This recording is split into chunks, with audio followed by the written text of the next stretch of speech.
Aktris Amanda Manopo ikut dalam perayaan HTRI ke-77 di kawasan Tebet, Jakarta Selatan, Rabu, tanggal 17 Agustus tahun 2022.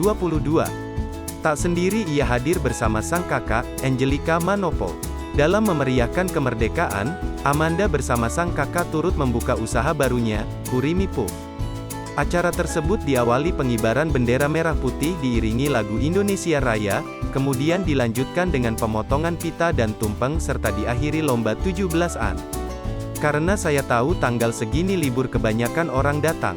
Dan kita meriahkan 17 Agustusan juga, ujar Amanda Manopo di kawasan Tebet, Jakarta Selatan, Rabu, tanggal 17 Agustus tahun 2022. Jadi aku membuat satu inovasi terbaru, aku berjualan kue sus ini, enggak hanya sus saja, ada kopi, teh di store tersebut, sambungnya.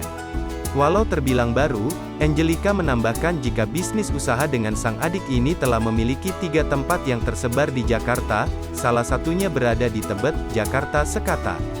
Udah 3 store, kita masih 2 bulanan. Memang kita udah sampai 3 store puji Tuhan banget, tutur Angelica. Amanda Manopo dan Angelica Manopo selaku founder dari Kurimi Puff menjelaskan, alasan keduanya untuk memutuskan membuka usaha barunya karena kecintaannya terhadap kue sus.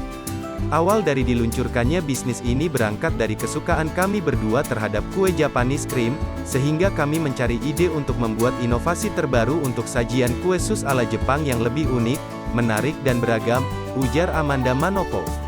Selain itu, usaha mereka kini bisa menjadi investasi panjang untuk kedepannya apabila memutuskan untuk pensiun. Bisa jadi bekal pensiun. Bisnis ini serius. Masa bercanda bisnis? Semua bisnis yang saya jalankan harus serius lah, pungkas Amanda Manopo.